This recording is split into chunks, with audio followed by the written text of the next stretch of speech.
Hello, Louisville. Guess who's coming to dinner?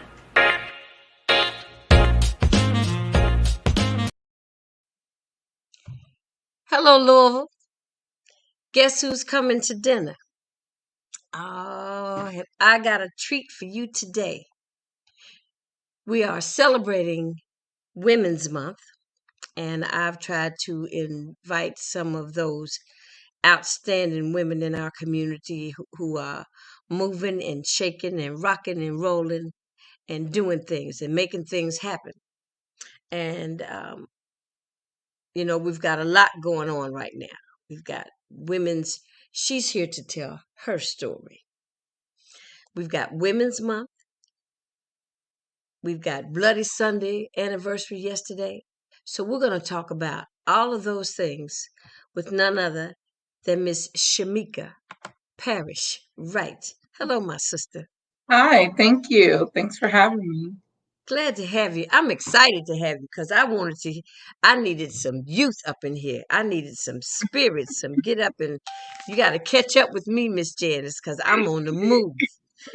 So, the one thing that I wanted to do, I told our audience that I wanted to have you doing this Woman's Month, hmm so you could tell your story, how you hmm got involved in the activism, and what kind of moves you. What made you get involved? Oh, wow. A great question to start with. Thank you and happy. Today is International Women's Day. So, Absolutely. right inside Women's Month, I think this is so fitting. Thank you. How life, right? Being a Yeah. Black woman, just growing up and trying to hold my family together, trying to hold life together, and Hmm. found myself going down a lot of long, dark roads with our Black men that I love dearly. Starting with my father. Okay. And then my father was just as involved at 40 of his 56 years. He was in and out of jail and prison. But he had so much influence on my life. He would write me letters. All of his correspondence was about me not taking the same path as he did and me doing better with my life. And he was proud of me. I mean, before he died, he told me I was the best thing he did with his life, that Oh, he did with his wow. life. That's And he was, wonderful. yeah, is very proud of of the six children that I have. Now I'm on my third grandchild. My daughter's about to have the third grandchild. So when you say youth, I'm like, yes, because down at Injustice Square, while working on and doing good work with the Justice for Breonna Taylor movement, they asked me to be a part of an elders council. So they called me elder at 44. So hearing you say bring some of that I'm youthful energy. saying youth. Look, cause now I'm not quite double your age, but I'm Okay. not far from it. But Oh I wow. just I feel the enthusiasm. I Yes. feel a very youthful enthusiasm from you. Yes. Thank you. I try to bring my whole self to everything that I Okay. bring. Most times I get it right. Sometimes I get it wrong, as you Okay. know. Okay. But how I got involved, I worked on issues around gentrification. I'm originally from Cincinnati, Ohio. I lived Okay. in over the Rhine, Avondale, all over Cincinnati, but my roots are in over the Rhine. So I Okay. grew up just steps from Findlay Market there. And then, I left an organization in 2001 and decided, you know what, I'm going to do something different. I had always come to Louisville on the party side. I used to come down Okay. here from Derby to go in the It's a West party End. city. Yes, and hang out. And I was like, wait, the clubs don't close at 2:30. Go do this, to go do that. And then I left an organization, which was a really hard choice. And I said, you know what? I'll go to Louisville. It's 100 miles away. If it doesn't work out, I can pack myself and my kids up and go back to Right. Cincinnati. But it Right. was my test city. So Louisville was my test city. Okay. Louisville was like, if you can come to Louisville and make it, then you probably can go to most places. And so that's what I did. I packed my kids up. I was pregnant with my fourth daughter and Okay. came and went to and decided I wanted to start my own nonprofit. I had done work around personal development, training, self-esteem building, gentrification, out community outreach and engagement. And I said I want to start my own nonprofit. So I went to school, went to JCC, and then transferred to U of L. But while I went on my internship, I had a list of organizations to choose from. At the bottom of that list, I mean, the last organization was the Kentucky Alliance Against Racist and Political Repression. And Okay. I said, that is a really unique name. And all Right. of my counterparts, because I'm a human services major, I was a human services major. And so all of my counterparts were going to, the usual things like YMCA, like Safe Place, Home of the Right. Innocents, Healing Place. And then my advisor said to me, Shameka, are you sure you want to go to that place? That's a different kind of place. I was like, yeah, I'm always down for an adventure. And I was like, yeah. And it just sounded so grand and so all encompassing that I wanted to be there. So I Right. call up and I talk to Alice Wade, and she tells me to come down the next day and see if it's a good fit. So I get there. First, I'm riding by because it's on Broadway. So I'm Right. driving back and forth. And I was like, whoa, where is this place? I'm looking for a grand building. But no, it was a Say, house. It which was one a of these house that houses had is been it? renovated. 3208 West Broadway. It had been Right. renovated into office space. So I was like, I walk in and immediately, Janice, it felt like I was walking back in time. It was like, okay. I sat in the foyer. Alice was talking to some other folks. Alan Barnett, we've lost him too. We've lost Alice Wade. But Right. they were just going back and forth. So I was just sitting there. I sat there for 2 hours. And then I said, I'm here to interview for my practicum. I had all these signs that I should Right. probably hit the road, right? But Right. I just wanted to see. And so Right. she said, are you sure this is a good fit for you? I said, yeah, I'm willing to learn. I want to grow. I want to understand about the work that's been happening. And so she said, okay, well, you come back tomorrow. And I said, okay. I come back the next day.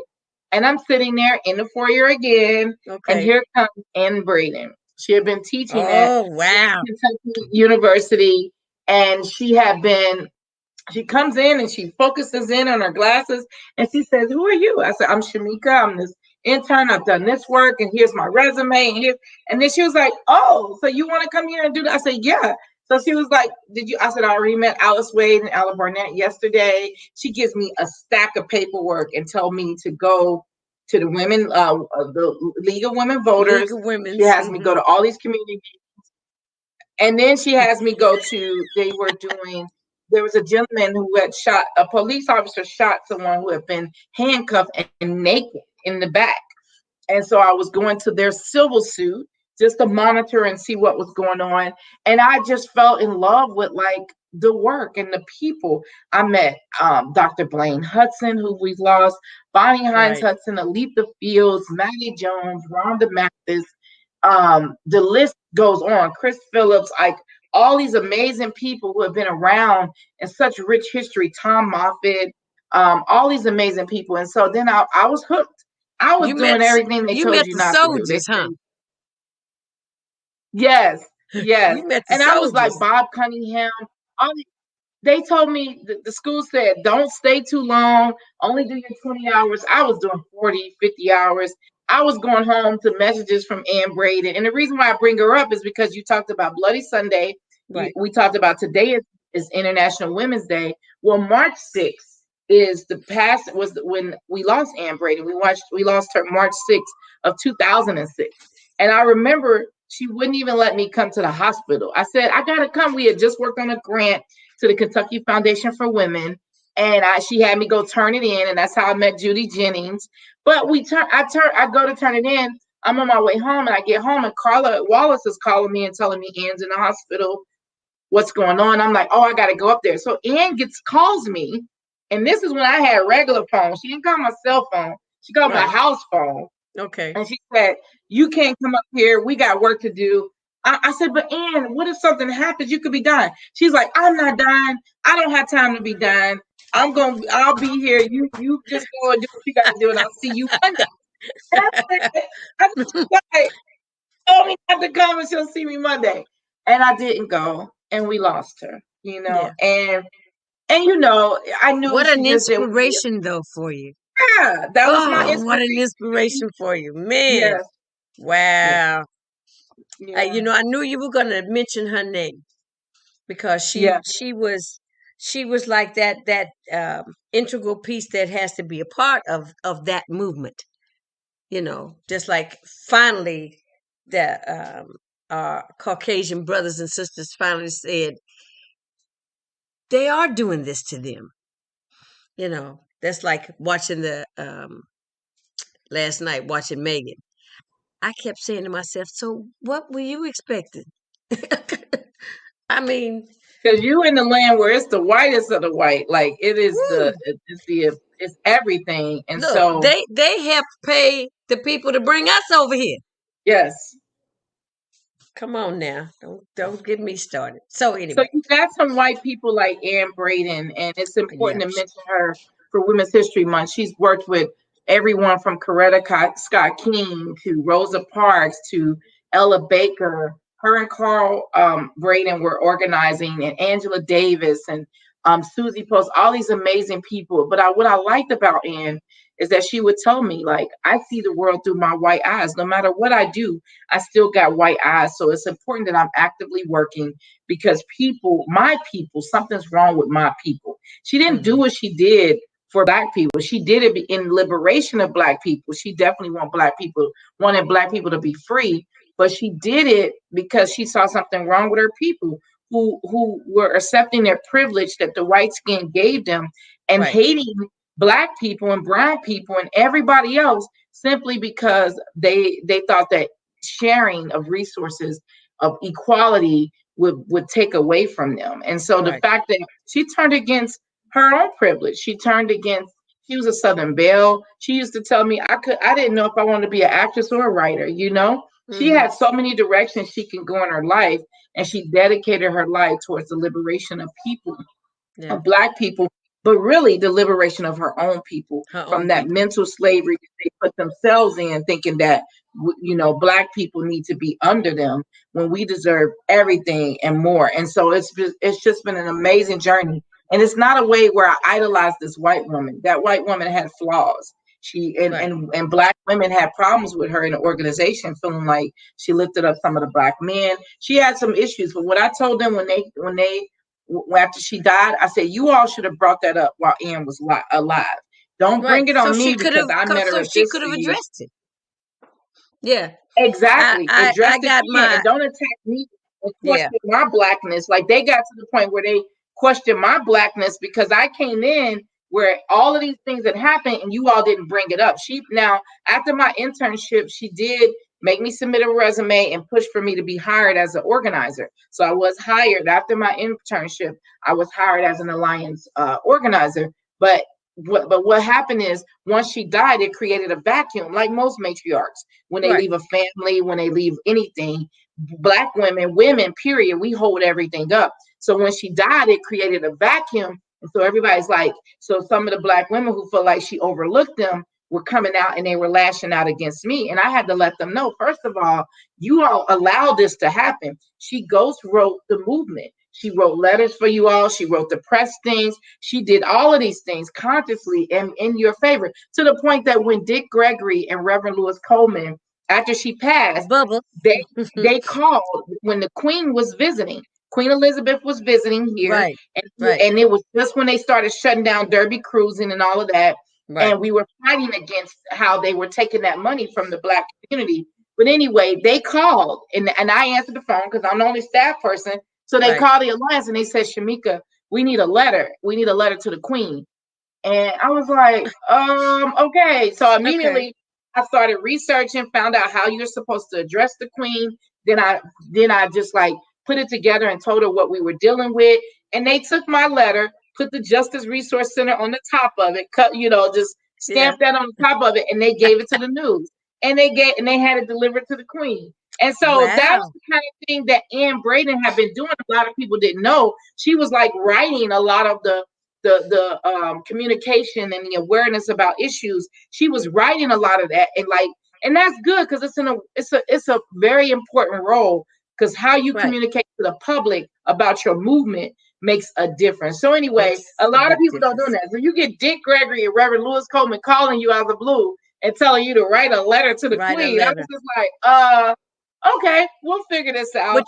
And But you were semi prepared for that because you knew that that's what she had been doing. yes, So it was like you had to pick up where she left off because, like you said, there was a void. Yes. And that's when you step in with that OJT, with that on the job Exactly. training. Look, and you Exactly. said, okay, I'm going to have to learn how to do this. I'm going to learn as I go, but I'm going to Yes. learn how to do this. Yes. Oh, That's exactly girl, it. please. So What you all the women said. are right, especially the Black women. All of them have been mentors, whether they recognize it or not. Yeah, I think that anything you believe in, the spirit of God, whatever God you follow, whatever it is, it moves through people. It moves through connections, through relationships, through you reaching out to me and saying, be a part of this. You helping me right now where I'm at a moment where I want to break down because I just lost my friend. yeah, But the energy I feel because you're making me relive all these yeah, special moments I had with a very special woman who yeah, I knew the least. I only knew her the last few years of her life. I got to work with her every day in and out to the point where she would talk to me about everything. And we built up a relationship. And she told me about Martin Luther King and she told me about drinking. And she said to me, Shameka, I wasn't ready to get married to Carl, but Carl was safe. Carl brought me a long way in activism because he was not, they were both reporters at the Courier Journal. I don't know what it was right. called then, but they were both reporters. And Courier so, Journal. and I Carl's think family it's had, always been that. yeah, exactly. So always had a strong history in union organizing. Carl was definitely a Marxist. He Hmm. tried to name his dad tried to name him Karl Marx, but the priest at the Catholic Church wouldn't let him. So Carl grew up in the movement. Right, Carl Brady, who isn't right. often talked about, and so he was actually 10 years older than Ann, and he helped bring Ann a long way. But she said to me, Shameka, I saw so many white women getting into this movement to sleep with the Black leaders. And I mean, when you look at the leaders and you hear how charismatic and you hear the stories, you can see how those kind of things can happen. You are working with someone that's the most passionate, somebody that's aligned with your ideas, and then you're spending all this time with someone. If you're not disciplined, you can fall into that. Right, She right. she married Carl as a safety precaution so that So she wouldn't she fall wouldn't into do that. Oh, and she'd be recognized for her work, and she didn't okay. want it to be painted with affairs and things. So she Right. did that. That's the choice I think Coretta made. I think that when I hear the stories about Martin Luther King, I hear that he was dating, he was the guy of the campus, he had Right. all these things going on, and the elders sat him down and said, "Look, it's got to be you. You got to lead, but you can't be leading with a white woman on your arm. You got to be leading with, you know." And so I think they kind of like connected him and Coretta. Right. Coretta could have been her own woman without Martin Luther King. And Right. so she knew when she accepted that marriage and that role, that her role, her strength was going to be in holding up this person, this figure. Because behind those great men are amazing women who helped them get to where they are, who are dealing with all the stuff that comes with them. Like people see my husband and they're like, oh my God, he's so handsome. He's so quiet. You don't live with him. You don't deal with all the stuff we deal with, right? So when I think about the decision Anne made, I think about the decision Coretta Scott King and all these amazing women made. We've been doing that. We will make decisions not just based on our heart, but based on our commitment to love, to family, to justice, to community. We'll make these sacrifices for our own life. And so I've been telling people my theme this month is you really want justice, you got to be willing to sacrifice something. What are you Right. sacrificing to get to justice? Like your commitment to produce quality information and have guests on that's really speaking to the lives of people. Right. That's a real commitment because you really could be talking about fashion. You could be talking about music. You could be talking about all these other things that people are into right now. But what you're talking about and what you have your shows about are really prominent issues that we have to deal with as a people. And Exactly. that's a commitment. And that means you lose it, you lose some audience. That means you lose something. So I keep telling people, you want justice? Do you really want it? Are you really ready to sacrifice what it takes? Are you ready to sacrifice? You might not make no money. Are you ready to sacrifice? You might not Not ever every be as dime. famous as you want to. You gotta Yeah. say, I'm Yeah. making this commitment, like Ann did, and not praising Ann because she's a white woman that did it, because all white people should recognize their privilege and use their resources to fight these issues with us. But Right. also recognizing that the consciousness of saying, I'm gonna take this role with purpose. And Right. every woman that's marrying a black man or marrying marrying to save their family or marrying to make sure they give their kids a better life are making those the choices every day. And Black men too, to stay, to not follow temptation. And that's the Right. things that we don't talk about enough. That level of discipline that it takes to stay. That Right. staying power that we have to stay in these relationships or these commitments is the same staying power we need in the justice movement, because it's not something that's going to necessarily make you rich. It's not something that you're going to actually see everything accomplished. You might be able to see some things along the way, but this fight is going to continue long after me and you are gone. But This what is we're this is doing the here, this is the marathon. yes, it's the marathon, and you got to be intentional. So that's what I loved about Ann Braden. That's what I loved about Tom Moffitt is that they were intentional. And all the Yes. other the Dr. Blaine Hudson, I learned he hired me for some work, and I said I felt guilty taking the paycheck because I learned so much. I could listen Right. to him speak about history and just so knowledgeable. And I learned that, Shameka, you're supposed to learn from every life that you cross. Every life that you Every touch. life. That's why when you reached out, I was like, oh, yeah, I got to do this. I didn't even know all the things about your show, but You I don't knew the but way you you don't know me, you don't know anything about me. the way you But reached what I out. want to say to you is my profession is I'm a professional jazz singer. See, that is I said it's not about music right now. right. To me, it's not about music. When I saw everything going on, it was like, okay, so now I think it's time to have conversations. Because we always say, well, that's a conversation for another day. No, today is the day for the conversation. You're right. The time is now. The Let's time is get now. And busy. that's how we set up Injustice Square. I happen to work for the Bail Project. We are a nonprofit organization. Hmm. We help people get out pre-trial. They haven't been convicted.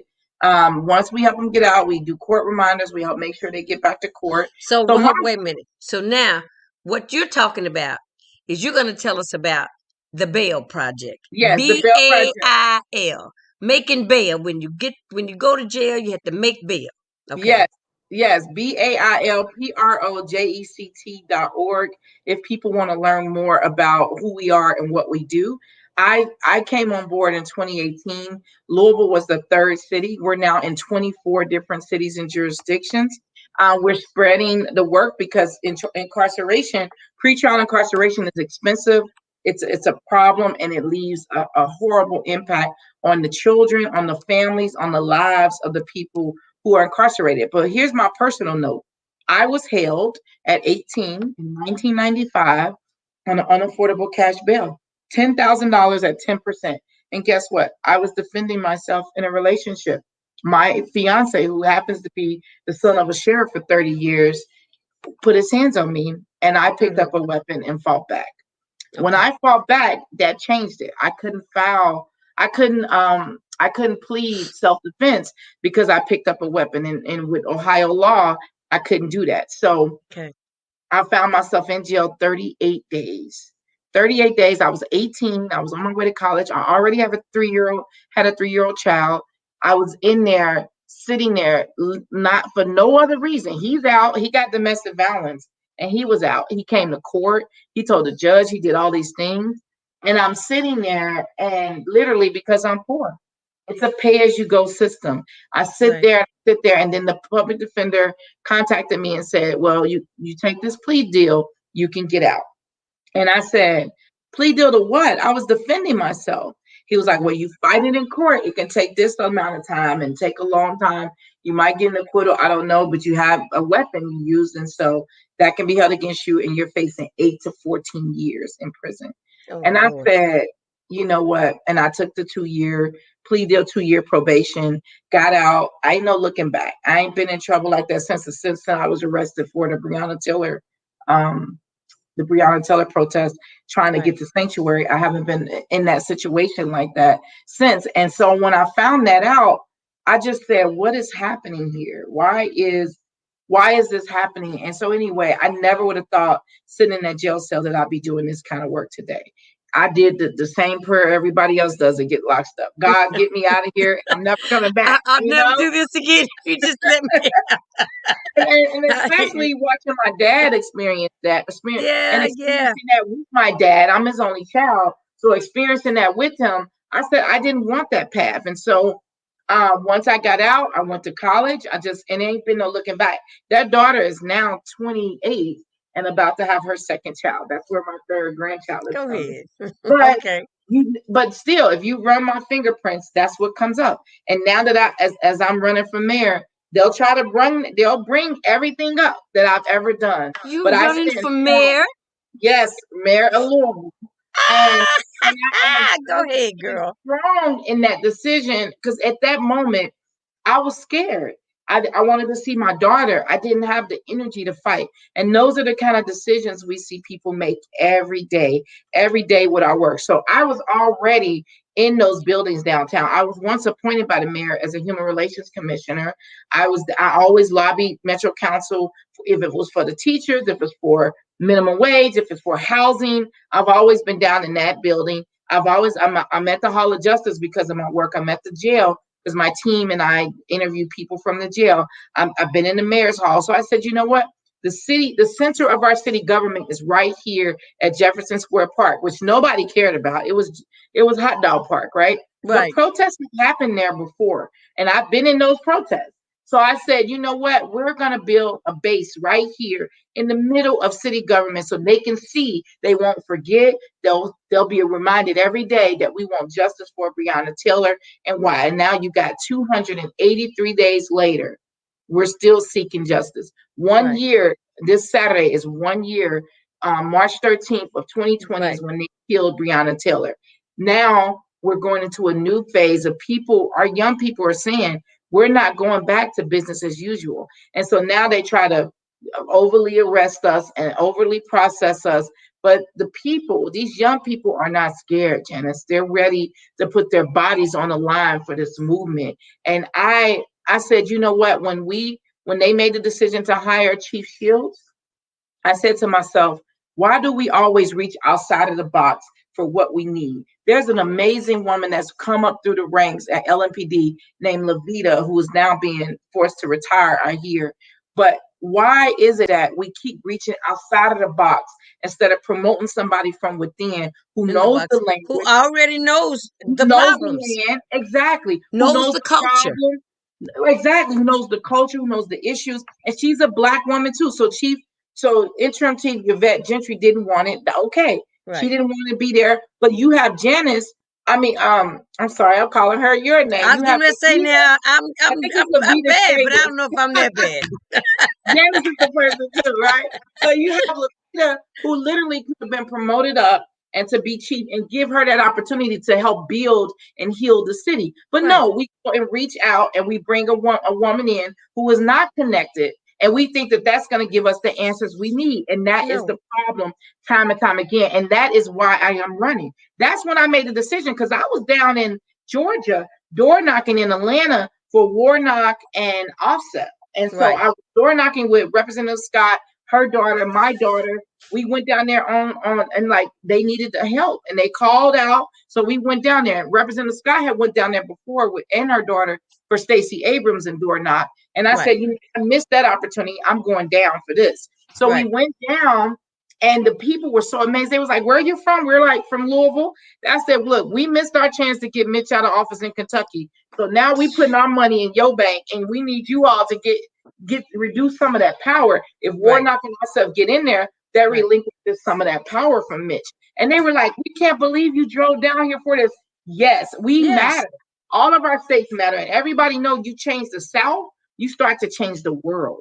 Anybody that's been organizing know that your organizing has to penetrate the South because what you're able to do in Midwest, West, and Northeast is Right. different. When you're in the South, you're still in a whole different territory. There's people in some of those counties that don't even know they're free. So you got to do the real What you work of say? the people. They don't even know they're free. Huh? They don't know. And so while we were down there, that's when Wow. I got the news that Chief Shields was coming here. And okay, I'm like, you quit when the similar situation happened with Rashad Brooks. You did get Right. upset. You did speak out, but you left that situation. Yeah. And now you're gonna The come here and next day. situation like Yeah. So that's what I said. So how can you? they needed to heal. So what you come to do? Antagonize us while we trying to heal? I think I she didn't has get a it. progressive agenda, but here's the problem, Janice, that many of us who've been doing this work in this city for 20 plus years know. The police don't follow the chief. They do what they want to do. We have these community meetings with them, and then they'll tell us one thing, and we're working on relationships and healing, and we want to build trust. And then their police come and arrest us aggressively. They treat us like dogs. They hunt us down. Anything you do near that park, you can do anything you want in other parks. You can run naked and you won't be arrested as aggressively and attacked the way we've been at Injustice Square. So I Right. said, if we really want these demands met, if we really want to focus on the people's agenda, if we really want an elected official or a candidate that's going to keep the people first, then people like me, people like you, people who with a real people's agenda have to run. And I had planned on getting more better judges elected. There's over 40 judicial seats coming up next year. Next year's ballot is going to be crazy. And I so I can. said, you know what? This is the time to run. I've been out here with Black women. We're already mayors. People don't realize that. We already decide who gets what, when, where, and how. We're already mayors in our house. We're mayors in our homes. We're mayors at work. We're mayors at work and family and church. We are the mayors. And we got to stop thinking that rich white businessmen are the only ones that have the answer, or rich white like businessmen. So like you have Councilman James, you were the president of the FOP, sir. You were president of the organization that started all of this civil unrest, the LMPD, Mm-hmm. who killed a woman in the middle of the night. You were their president, and now you've been council person, and now you think you deserve to be the next mayor. What are you going to do that's different? That's why I've been telling people I'm not more the same. And everybody knows me from the work that I've been able to do. They know that it's bigger than Injustice Square. It's the world is watching on the decisions we make because everyone is dealing with police state, over policing, violent policing, police Right. brutality has run our cities and our towns for too long. So Right. we got to be willing to take our power back. They work for us. They are Right. paid to Right. enforce law. We don't pay them to be the only law of the land to the point where they're judge, jury, and executioner. So they can come they can kick in my door right now and come and kill me. And that's okay. And it's justified. And Yeah. that's not what we deserve. And I've been telling people we deserve better. We get there together. So that is the main reason why I am running, separate from my other roles in the community. I sit on several community boards, from La Casita Center to the Homeless Coalition, Continuing Care, to the co-chair of the Kentucky Alliance. Now, I ran for that seat 3 times. And I said that I wanted to be co-chair. So I'm co-chair with Tyra Walker, Dre Dawson, and myself. I But heard you I'm say that the other really, day on a yeah, Zoom thing. You said you did. I wanted it to be a co-chair. I don't want it to be. It's a co-chair. I I said know that's okay. right. I did. And so I've been telling people that it really takes, we have white, rich businessmen who hold all these titles, who sit on all these boards, and people don't question their ability to be committed. But people say to me, oh, Shameka, you're a mother of 6. You're doing this and you're doing that. Can you really handle being a mayor? I'm already doing it. I already have sleepless nights. You've I got already to have prove people. yourself. Yes, I always You've got to got put to be myself first. vetted, darling. Yes. And I Ha- already have sleepless nights. I'm already making the decisions that impact people's lives, what you say, sleepless nights. connecting to like everything that I do is mayor. Like I'm already managing all Right. these other things in the community. And you want to doubt because I'm not rich. You want to doubt that I can't help manage the city, that I can't learn, that I can't wrap the people around me who to help make those decisions, that I can't bring people like you, people who are closest to the situations and help make those solutions. That's why Black women running as mayor is taking over. It's happening not just here in many states, because look at Keisha Lance Bottoms. Look at Right. all these people who are like, you know what, we can use these mayor positions and really bring the change we need, because local politics is everything. So that's Right. why using my position, using everything I have has helped me to move forward. But what I'm doing with the Bell Project is separate. I know how to wear different hats, like your beautiful hat. I know how to wear Thank you, different darling. hats because it matters. It matters that you have representation that looks like you, and it gives our young people. And that's who I'm really running for, because they've given up hope, Janice. They're willing to die I'm for well. this I'm gonna woman. tell you. Let me say this to you. I'm gonna let you take a breath. 'Cause, see, this is what I said when I said I knew that you had something to tell us, and you Yes. can't get it in a sound bite. No. But see, I know right now that Miss Shameka Parrish Wright knows what she knows, what she knows she knows. That's what I have nieces, and I'm saying there's when you know what you know that you don't need no one else can question you. No one else can make you doubt yourself. And to be able to stand up on what you know that you know, Yeah. that's a heck of a stance right there. Yes. So when you step out on that, you step out on it like the woman that you are, because you got your skill set is you have a plethora, as they would say, from A to Z. Say so. What is it that you need me to do? Oh, I've had experience in that. I've had experience in that. And you are the voice. Sounds to me, my sister, that you have the voice that we need to hear. I That appreciate that's that. that's ready. That's ready to lead. I Yeah. mean, girl, you done got me almost raised up off this chair down and put these two pillars in so I can be taller. But I'm saying that's what I was talking about. That youthful energy. I mean, you done Yeah. brought tears to my eyes. You just make me feel, because I know they don't have any hope. Well, I Yeah. left Louisville when I turned 21, Mm-hmm. 22, and I went away. And when I came back, I was told that our kids don't expect to live past 18 years old. I said, what? They said, they don't. They don't. And I'm like, why? Because I know I came from a very vibrant upbringing, you know, not not with all the crime that we see today, but Louisville was a whole nother place. A whole, I mean, I was born in Beach Terrace. Oh wow. I'm born in Beecher Terrace, but real quick, I was the first to graduate college in my family, Kentucky State. I've got 50 years in show business, lived in Paris, lived in New York, lived in Right. Las Vegas. You know what I'm saying? So Yeah. when I come home, you don't know what I've done. Right. You know what I'm saying? You know me, but you don't know me. I love But that. um, I'm here, and this was more important to me. I'm a child of the civil rights movement. You are. I demonstrated for open housing, Nice. 1968. I was standing on 28th and Greenwood when the riot broke out. See, it Wow. wasn't really a riot that broke out. A little boy threw a pop bottle off a building. And when that pop bottle crashed, everybody scattered. Wow. You hear me? I'm Mm-hmm. looking at it. Mm-hmm. So it was not that it was just a riot that ensued after that. It was chaos. It was chaotic, but it was caused by a child's prank. Right. Okay, uh, and my involvement. My mother took me to Martin Luther King's funeral. Wow. That was big to me.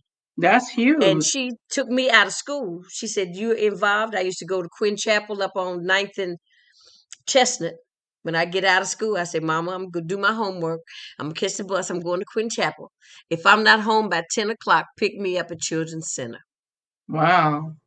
Okay. So I've got my I've got my marching papers, Yeah. because I've been there and I've done that. And let me say this to you. I was watching Saturday on Facebook. I got stuck because I saw kids marching down on Jefferson Street. And I'm watching. Um, and I know that our presence is antagonistic in itself. Exactly. When you show up, thank you. When we show up, when our young people show up, they already are treated as weapons. Just their Right. brown skin, just their black skin, just their beautiful skin. When they see that, they're already threatened. And so Thank you for acknowledging that part. I saw Anytime that and we come I up was on the like, scene. so, but there's another piece to that, that how we need to go about it. Because I'm watching different people and I'm saying there are some things that have not been passed on to you, Right. to them, to say, this is how you do this. This is how you move. This is when you sit down. Mm. This is when you start singing. Yep. You know what I'm saying? This is when you do those kind of things. This ain't when you cuss them out. You don't Yeah. have to say nothing because just the mere fact Just that your you are presence there or in holding their face. signage. Yeah, you could just sit there and hold a sign and get the message, or you can pass out literature that makes them read and engage and look at. So there's ways to approach it. I think our young people have always been bold, have always Always. Yeah. have always been showing up, and the ones that decided to sit at the lunch counters, those weren't the ones that many people said don't do that, but Right. they chose to do it. But the way that they did it, they were disciplined. They They sat sat there, they they took it. strong message like Rosa Parks sitting on Right. that bus. I'm gonna respectively tell you, no, I'm not going anywhere. So there is ways to do it, and I think that they're still learning that.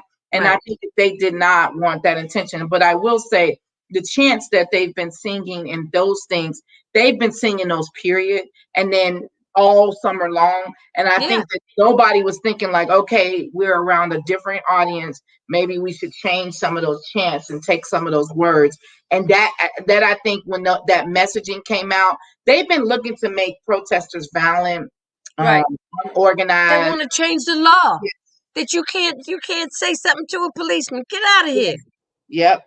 They And already this is have the qualified legislation. immunity. What else you want to give them? Exactly. They're the most, thank you, Janice. They're the most protected working class. They have more protections than any of us on our jobs. Yeah. Any of us. And we're just saying, can you all be held accountable when you make a mistake? Make a When you mistake. mess up, Exactly. because if I mess up, I'm getting a drug test. I'm going to be questioned. I don't get to run in and out and do what I want to do while a murder And investigation have is have happening. 6 different ways to appeal my case. Yes, exactly. And then I don't have to say nothing for 48 to 72 hours. So then that really makes you be able to have an advantage of creating a narrative. And that's what we've been seeing this whole time. They've been able to create the narrative, Create and a they want to narrative. distract. Exactly. LMPD is guilty, and they want to distract from that. Now I know people say, how can you say that when if you become mayor, they're going to be under you? Yes, I understand that. But accountability should be transparent no matter what position you're in. And when Right. you're in a public sworn to protect and serve position, then you have to live your life up aboard. Because guess what? If our young people saw the police committing less violence, that's one way to directly impact gun violence. What does gun violence feed from? You've seen that people with guns have power, have control, can dominate a Mm, yeah. situation, and that's what they're getting in their heads. Every Right. time they see a police officer with a gun, they see the changes in me and you. Like me and you, we got insurance, we got license, we're legit. But I'm still, police get behind me right now, I still feel something. And so our kids see that. They see Right. us reacting. They see us telling them to be quiet, put their seatbelt Right. on, straighten up right. They see us jerking and acting. That's telling them that those people, why do they have power, mom? They got on a uniform, they got a gun. And Right. those two things changes things. And if you look at gangs have uniforms and they have weapons. Right. If folks really want to really talk about the real issues of gun violence, you keep every time there's a increase in gun violence, you want to go to a black church or a church in the West End or what you consider the bad ends of town. Like gun violence ain't happening all over our city. All those murders that happen, if you read the news or you look at the news, it looks like all 170 something plus murders happen in the West End. That's not Right. true, Janice. Right. But Right. that's the images they give us. So then the leaders, the officials, come to the West End and have these town halls and say, come in here, y'all got to get y'all people to stop doing gun violence. But the people showing up into these town halls ain't the killers. Those Hmm. ain't what messaging do you have to the people who actually make that choice to kill? What targeting message do you have? You're talking to their grandparents, their aunts, their cousins, maybe. You're Hmm. talking to the church they go to, the community center they might go to. But those people ain't gonna show up at no anti-gun violence rally and tell you why they killing somebody. what do you have? But if they see that the police are actively making changes, that they have social workers with them, mental health people with them, Right. that's helping them so they don't have to kill within the first 30 seconds that they arrive on the scene, guess what that does? That changes hearts and minds. When Right. they see the police using a gun or using a gun as the ultimate last thing they should do in any given situation, Right. guess what that does? That Right. changes hearts, that changes minds. If we want to get a hold of our gun violence, it starts with us getting a hold of the violence that's committed by those that are sworn to protect and serve. They are the most violent gang like behavior we have in our city. They kill us in the middle of the night. And even if they think it's drugs, there wasn't no drugs in Brianna's home. No. But No. even if it was drugs, are you telling me what you thought you was gonna find in her Right. house was more important than her life? And Is no. that And what then you're then saying? you search your house before you give attention to her body laying on the ground. Because you don't care. You want to be right. You want to be Yeah. right, so you want to find these things, and then you let an officer leave for two Yeah. hours, confirmed by a bartender that he had a drink or two, come back and take whatever he want out of the scene. So that those levels of inaccountability is what fosters more gun violence. Right. People And don't want and to and, talk and it about that doesn't stuff. help with trust because It what you doesn't. said is where we are trying to get to. We Yep. need to change hearts Yep. and minds Hmm. because we do a lot of things and when I do this show and I want voices to be heard because there has to be somebody somewhere that says something that can make a difference. Hmm. And I know that when I have the show, I'm preaching to the audience. I'm preaching to the choir rather. So that the choir is listening. But every time we have an opportunity to try to change a heart or a mind, because still when we go out, I told my husband, I said, my husband's a minister. I said, they could stop you, and then it doesn't matter who you are, your whole adrenaline just goes to a whole nother place. But I think with you at the helm, Miss Shameka, I think we be that's like Mr. Jacori Arthur. I say, woo, they don't know He's what this brother's powerful. getting ready to bring to the forefront. He is He ain't powerful. no joke. I would love to be able to work with him as a council member. We need strong council member. Yeah. My councilwoman is Keisha It's Dorsey. Miss She's Keisha amazing. Dorsey. Oh, yes, Joe she is. McCraney is amazing. All of them. We have some people that are willing to be bold and make changes, and we have to work across lines of difference and to meet because our whole city is suffering. I've been telling people that even if you didn't get COVID, we're all impacted by it. That is Right. the real culprit of the year of 2020. The It's real it's culprit is COVID. COVID. Yeah. And then we have the police abuse that ignited this civil unrest that people don't want to deal with. And then we have our young people who are being blamed for everything. Every time something goes wrong, it's the young people. Every time there's some type of issues or unrest, it's the young people. No, the young people are products of an environment that we help create, that we foster. We have to also know that this is their present, this is their future, this is their past, this is their history being made right now. This is her story. Are we listening to them enough? And I think as elected officials, we have to listen more. And just leaders and just elderly, like all of us have to listen more. And we got our experiences, we got things that we know, but they're living it right now. They know what it feels like to come up on that scene. They told me they will die. They told me at that Injustice Square, Miss Shameka, I'm willing to die. I'm tired. And I ain't, I've been through a lot, but I just been like, I always found a reason to hold on. But Right. they're not finding the same reasons you and I found to Right. hang on. They Cause don't, it and our looks, actions, it has an appearance of looking hopeless. it I said, does. but if we don't have hope and we don't have faith at the same time, then we lost. Our actions So have to match our words with them, and that's absolutely. what, like you and I, our parents could probably just say, you know what, this is Jesus, this is Easter, and we just accepted it. But all these things are being broken down for them, and Hmm. then when they see adults saying one thing and doing And another, doing another. it does not help. That's why the police is part of the problem Right. that people don't want to deal with. I'm not running this whole campaign based on the police. But there's no way to run this campaign without knowing that we have to address the police. We also have to address the injustices that are baked into the hiring practices. Why we don't have livable wages, why we don't have people who can stay here, why we're not creating environments where our young people want to go away like you and I did and come back Come and back. get their education and come back, or get their education and stay, because there's not a lot of opportunities. That glass ceiling, you've broken through it, I've broken through it. So imagine what it feels like to them. You feel smothered. You feel like I'm just here to pay bills and die. That is not what life is about. No, And our young not at people all. are tired, and they're like, we're not accepting that. And they're not, and here's what I've been telling people. The time is now. We can't wait. Back in the day, it'd be like, wait your turn, No, find an no. opportunity. Even Can't in take your foot up brainstorming, off the gas pedal right now. exactly. You have to just get in where you can fit in and take control and do what's needed to be done, because some of us are so protected. Even in Black people can be privileged. So when we talked about that changing hearts and minds that you mentioned, that is the biggest thing I tell people. We don't just have to change hearts and minds with white people. We have to do Right, it with our own.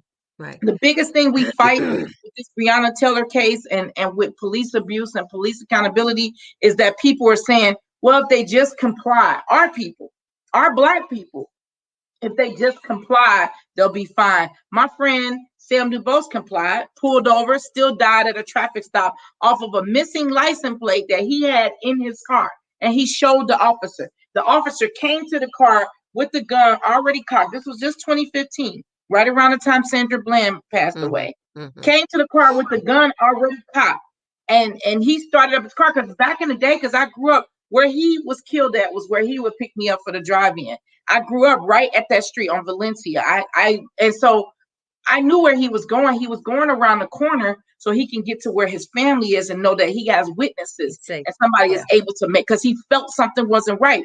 But right. back in the day, we didn't even stop for University of Cincinnati police. When they got behind you, you're like, why are you down here all the way? But now they have contracts with the University of Cincinnati police, the Cincinnati police. So this guy that pulled my friend Sam DuBose over, Ray Tensing, already was racial profiling him from when he passed the university, and Mm. followed him down in that valley, and then pulls him over and says, I pulled you over because your front license plate was missing. So you follow me all the way down here to pull me over, and then you come, your gun's not on safety, your gun is cocked, and your gun is aimed at my head over a missing front license plate. Shameka, And then the car Shameka, is not hold even up, registered to hold up, him. It's registered to his girlfriend. So hold up, now you just hold up. It could be anything, it sweetie. could Okay, it could. it could be anything. And what I'm gonna say to you is, you can come back whenever you want to come back. When Okay. you look, you can call me 10 minutes before and say, Miss Janice, I'm ready now. You ready for me? Yeah, we got so much to cover. I do want to come back, Oh, yeah, especially but this look, time, to talk about how my much look, marital I race, can and then look, yeah, I know you're a little flushed yes, because you're holding this in, yes, and until you get out in front of your constituents, yes, you know, you have to start letting your voice be heard. And that's what running for mayor is to let your voice be heard. that's true. And I want to thank you, my sister, Thank for you. letting your voice be heard on Guess Who's Coming to Dinner. I love it. We did that for Cornel West. So, and finally cornered him down one of her last trips to DC for a protest. And she said, Shameka, I got him to come. And I said, okay, so what are we gonna do? And it was the first time she let me design the flyer and the write up for it and everything. And because she was saying I was sensitive, because I would get my paper back and it'd be all red, and or she'll mark it up. But then she let me do it. I said, I know what we can do. We can say, guess who's coming to dinner, and then have Cornel West. And that was one of our biggest unity dinners, because we have unity dinners as the Alliance. That was Okay. one of our biggest ones. And I was so proud that she let me come up Oh, with so we things. have something in common Yes, anyway. we do. We are, I and didn't even know it. was a hit. It was a hit. People bought into that, and I was like, "Guess who's coming to dinner?" And That's he came wonderful. to our dinner, and he for free. He didn't charge. That's how much people respected Ann's work. Like Right. no charge. Ozzie Davis, amazing. All these amazing people came because of the work that Ann did, Ann and Carl, and all of the people of the Kentucky Alliance Against Racist and Political Repression. So these relationships, the work that you're doing, is so valuable because you never know what lives you touch. Never. So Now guess you who's see coming to what's you see dinner my again? little ticker tape running across the bottom? Yes, Is that yes. right? The And Bail it's got Project. too many L's, but it's bailproject.org. You need Oh, just one girl, L. Other than that, it looked good. look, tell me I got too many L's. Think So I guess can't who's get coming to rid of dinner? it. When you said that, I was like, I love it. And it really was a success because people are like, that, there's a whole movie about it and all of that. Oh, But with right.